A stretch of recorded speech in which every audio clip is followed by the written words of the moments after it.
Okay, so the fact that I even have my hair up is like a shocker in itself. I don't normally have it up, but I feel like for this one, why not? And there will be no drink because I already took 3 shots prior to filming this video. Hi guys, welcome back to my channel. My name is Stephanie. Here we talk about books, fashion, pretty much anything I feel like talking about at the moment. And this is the last book discussion of 2025. Guys, we made it to the end of the year. Isn't it crazy? And just the fact that this is the book that I'm going to be talking about for like the last book of 2025. The title is very fitting in a way. So I just want to say thank you to everyone. And I'm already getting emotional. I had like 3 shots before I took this video. So I am so grateful to be here. And I'm so grateful to everyone who watches these videos, because whether it's my shorts or, you know, these full-length YouTube videos, I'm so grateful because I didn't think I'd make it this far. So the fact that I made it this far is amazing. I'm grateful to everybody who subscribes, whether it's because of my shorts or my videos, doesn't matter, because y'all want to listen to me babble and talk about my favorite things, and I really appreciate that so much. So for today's last book discussion of 2025, we will be talking about The Last Letter by Rebecca Yarros. We'll be talking about the book description. This book is actually very unique for me because this doesn't have much of a book description compared to my previous videos. So let's get right to it. Hope is good. Feel it. Because you have no idea. Oh God, I can't even read this without getting emotional, because I know I literally just finished reading this yesterday, so it's still kind of in me. But let's get through it. Let's get through it. Hope is good. Feel it. Because you have no idea what's coming around the corner. And this is what it looks like. I have the deluxe edition. Apparently, I didn't even realize I got that until I started reading the book. And for this book, I actually went in blindly. I love Rebecca Yarros' books. I started it with The Things We Leave Unfinished. And then I went into the Fourth Wing series, and now I'm up to here. So I went into this completely blind, but I had no idea what this was about. Blue is my favorite color. I love the author. Oh, military stuff. I got it. Love it. Here we are, you know. So this is the book cover of the deluxe edition. It's really pretty. It has like a letter design around the cover. It's blue, which is my favorite color. Love it. And this is the back part of the book as well. And as you can see, the book description very short. And because it's the deluxe edition, it comes with sprayed edges. And it's so pretty. Like, I love this so much. And it also comes with this cute little art piece, which is both in the beginning of the book as well as the end of the book. Very pretty. So the first part that I read is Rebecca's letter to the readers. So I guess I will read this to you guys because the book description was very short. Dear readers, thank you so much for picking up this deluxe hardcover edition of The Last Letter. This book means so much to me for so many reasons. I'm hoping I don't cry. It's also known as the saddest book I've ever written, so if you're still at the store, maybe grab some tissues. I should have done that. While my husband was serving in the military, 2 families close to us went through childhood cancer diagnosis.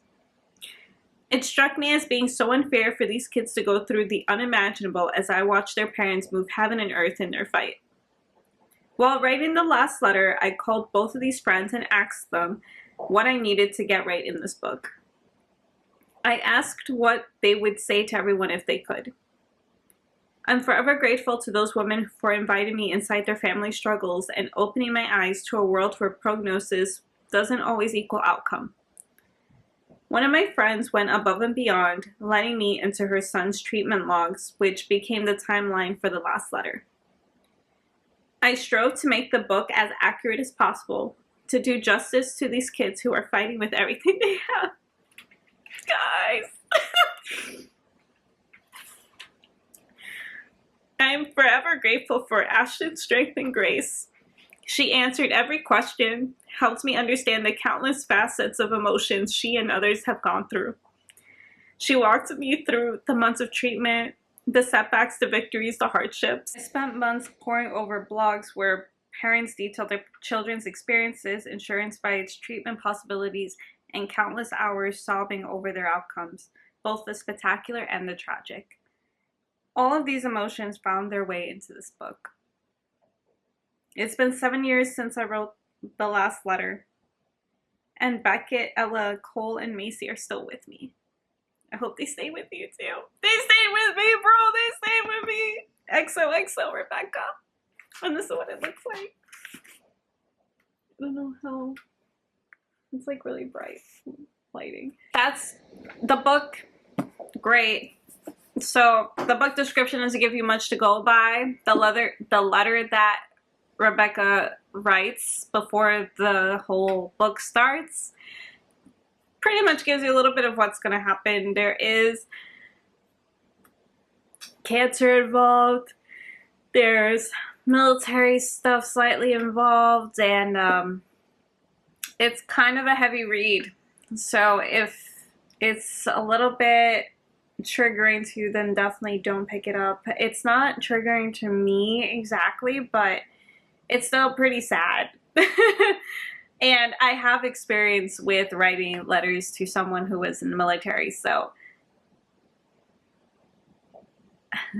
it kind of hits a little bit, but not really. In a way it does, but it's not like triggering to the point where I can't read this book. And I actually picked this book up from Target. It was a buy two get one free sale somewhere like in September or something, or October, somewhere around there. They were having this sale, and I saw this and I saw this, and I was like, I gotta pick it up. So this was part of my buy two get one free, along with like 2 other books. I was really excited to pick this up. Again, I had no idea what this was about until I started reading it. So, and I have a tendency of doing that, just reading blindly pretty much, especially if like, I mean, in this case, I know the authors. Like, I know her work already. I've read a couple of her books by now. So it was like, it'll be okay, right? It'll be fine. It wasn't fine. I was not okay yesterday finishing up this book. It was really tough for me to finish it. And for a while, I was like, okay, we're doing all right. It's going pretty well. I'm not crying. No, the ending, as usual, Rebecca really knows what she's doing when, like, it's like she wants to break people's hearts. And she wants them to, like, cry over characters that don't exist. But they exist. They exist to me. I don't know about y'all, but they exist to me. They're real to me. Y'all read The Onyx Storm? Y'all read the 4th Wing series? Come on. Come on. Anyway, I had to let that out in order for me to continue talking about this book, because if I did not, I was probably going to cry again. So, basically, this book is following a character named Ella, and she has twins. One of them has cancer, and they're like in kindergarten, so it's pretty heartbreaking. Very sad, very emotional. And she writes letters to this guy named Chaos, which later on she doesn't, like very early on in the book, she doesn't realize that Chaos is our main male character, Beckett. So we're pretty much following her story, what's happening with her and the kids, the whole journey with cancer, and also her love life with Beckett / Chaos, which she didn't know until phew. So that's basically what it's about. And they're in Colorado. This is actually a real place, I believe. I didn't look it up, but I'm pretty sure it's a real place if you're saying it's from Colorado. It says it right here too, which is really cute detail in the book cover. And in every, I think in every letter, let me see. Okay, all of a sudden I can't find the letters. Yeah, and every letter actually includes that little stamp saying that it's Colorado and then the city or town that she resides in, which is pretty cute. So hopefully I get to visit it next year or so just so that I could feel the book vibes. Book read time. This took me about a week to finish, but that was because I could not put this down. This book is 393 pages. If I read this on the Kindle, I probably would have finished this in 3 days. I would have been reading probably 100 pages a day just because it's that good. But I do have the physical copy, so I realized that maybe it is true that Kindle readers do tend to read a little faster than physical copy readers. So this took me about a week to finish. I couldn't put it down. I was carrying this everywhere with me. People at my job were seeing this book and were so fascinated by the cover, so I would tell them what it was about, and it would be up to them if whether or not they wanted to read it or not. So 393 pages, and there's some acknowledgments, and 393 including the epilogue. So pretty great. Easy read. The font's not that big. I mean, to me it's not as huge or well, as small. So it's a good amount to read. I would say this probably takes like, what, 13 hours or so to read if you had a whole day to read a book. And it is a standalone, so you don't have to worry about it having a sequel or prequel or anything like that. I had these two on display here because this is Maise and this is Colt. I've named them now because they didn't have a name before. They used to just be cinnamon rolls, so now I'm gonna name them Maise and Colt because of the book.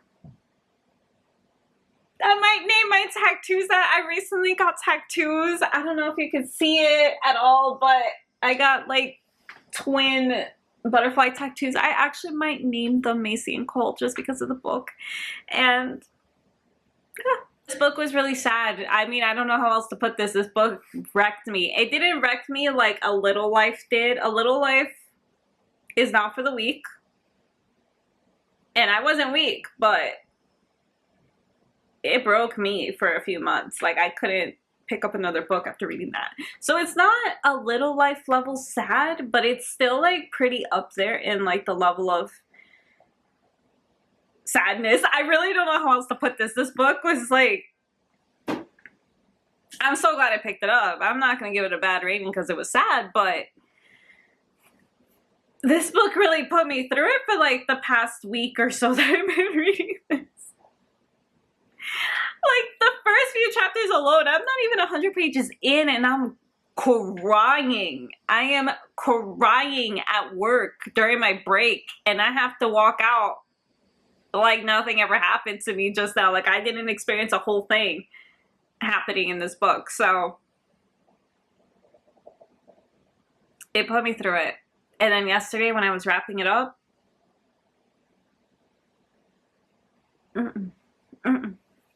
I can't even say anything about it because I don't want to spoil it, but I definitely recommend picking it up anyway.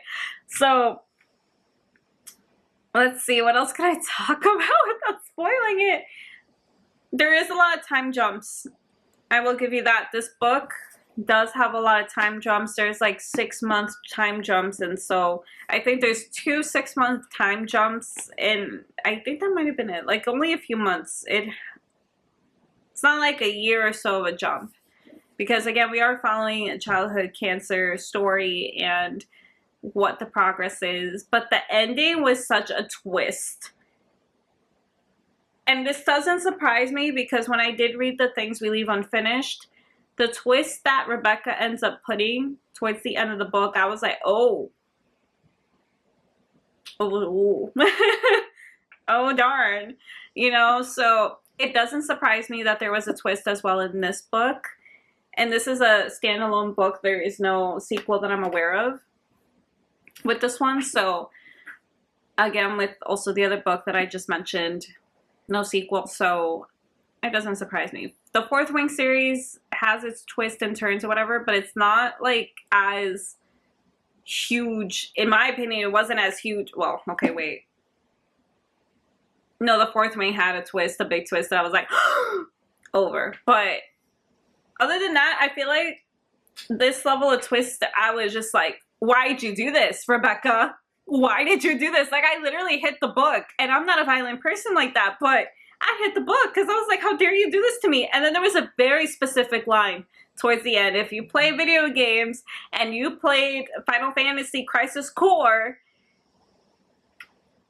that is what I put, like, I linked that with that, and I was like, oh my god, I cried in that, like, over this line too. And it's not like the exact same line word for word, but it's very, very close to that. So I was like, oh god, no, not Crisis Core, not the line from Crisis Core. And it's in a similar situation too. I was like, oh my gosh, she like, why did you do this, Rebecca? Why did you do this to me? Like, she did it though. She did it. She made another phenomenal book. And it kills me. It like took a little piece of my heart away because I was just like, this book, she didn't have to write this book like that, but she did, and she did it well. And it was great. I definitely recommend this. I give this a 4.5 out of 5, really. And then when I texted one of my old coworkers about this, because she has read the Fourth Wing series, she did mention to me that apparently people are afraid of how the Fourth Wing series is going to go forward and how it's going to end because of how she wrote this book. And I could totally understand that. Again, also, my first book from Rebecca that I've read was The Things We Leave Unfinished, and that really had me on a spin. So I'm actually very concerned about how she's going to end this, like, series and how she's going to bring up the next book. There's not, I can't say anything else about it. So let me see if I have any highlights for you guys. Because there were some things that I, like, kind of bookmarked, but I don't really want to spoil it. No, there isn't anything I want to particularly highlight in this book because most of it's really sad. And then there are some like nice costume design points to this book as well, which I loved as a costume designer. I really loved it. And it's mostly on our two characters right here, Ella and Beckett, and how they're dressed. Like, Ella has blue eyes, so a lot of her clothing is more on like the blues and like basic side, to emphasize her eye color a little bit more. And as for Beckett, a lot of his clothes were more on like the more fitted side, slim side, so that way his muscles are more detailed and shown throughout the course of the book.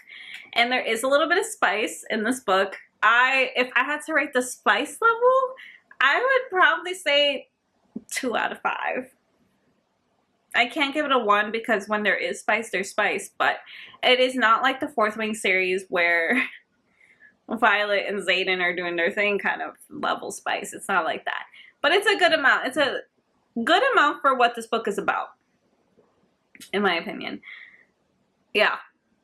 I would say this is a good amount of spice in here for what this book is about, because again, it's not about the spice. It's not about that kind of stuff in this book. This book is very heavy and deep with childhood cancer and stuff. So the fact that she even added spice, I was a little surprised because I can't remember if there was spice in The Things We Leave Unfinished.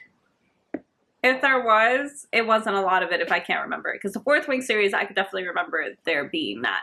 So yeah, a good amount of spice for what this book is. So 2 out of 5 with the spice level. So it's not super spicy, but it's not like there's none of it, you know? So definitely that is the rating for that for me. I love this cover. If I had to rate just the cover, I would give this a 5 out of 5, and this is why I grabbed it. Although I have to wonder why it's blue. Only for the context of the book, maybe I could understand why it's blue, but at the same time, I'm like, it should have been pink, and I feel like if she made a pink cover of this, I would totally buy it because I know what it would represent. So, but I guess that would also be kind of a spoiler in its way. So I don't know. I do love that it's blue though. It is my favorite color. That's it for this book discussion. I really don't want to talk about this book too much without spoiling it. I definitely recommend it, even though it's more on the heavier side of things. it's still a great read. Rebecca's writing I really admire. I love reading her books. I can't wait for the next Fourth Wing series book to come out. I'm excited for that, and as well, I'm pretty sure so many other people are. And The Things We Leave Unfinished was another great one. I haven't read anything else besides that from Rebecca, so this might be the last one that I read for a while, because I do have a whole lineup for 2026, and I'll have it somewhere around here just to show you a little glimpse of what I will be reading next year. Most of them were gifted by like my mom or like my friends, so I'm really excited to get started. There's two that I've actually, they're on loan, and I have been holding on to these books for months, so I'm going to start off with those two books that my friend lent me, and then I'll be able to give it back to my friend after that, and then start my books. So thank you so much for watching. Oh, right, for outfit, I have on just like a basic olive green long sleeve shirt and some jeans, only because I don't have, despite blue being my favorite color, I don't have a lot of blue tops or dresses in my wardrobe. I'm trying to work on that, but I figured military green would work. My hair up because it's a little different from what I'm used to, and she is a mom with twins, so having hair up is just seems easy, quick to do, and jeans are comfortable and good for all year round. Thank you so much for watching. I hope you guys have a great day, a wonderful evening, and a fantastic afternoon. That is so not the pattern, but here we are. And I actually hope you guys have a wonderful new year. I will be posting this on New Year's Eve, so I'm really excited to make more videos for 2026. And I'm so grateful for all the subscribers, and I hope to keep getting more. So thank you so much for watching. Have fun, guys. Don't do anything I wouldn't do. Bye.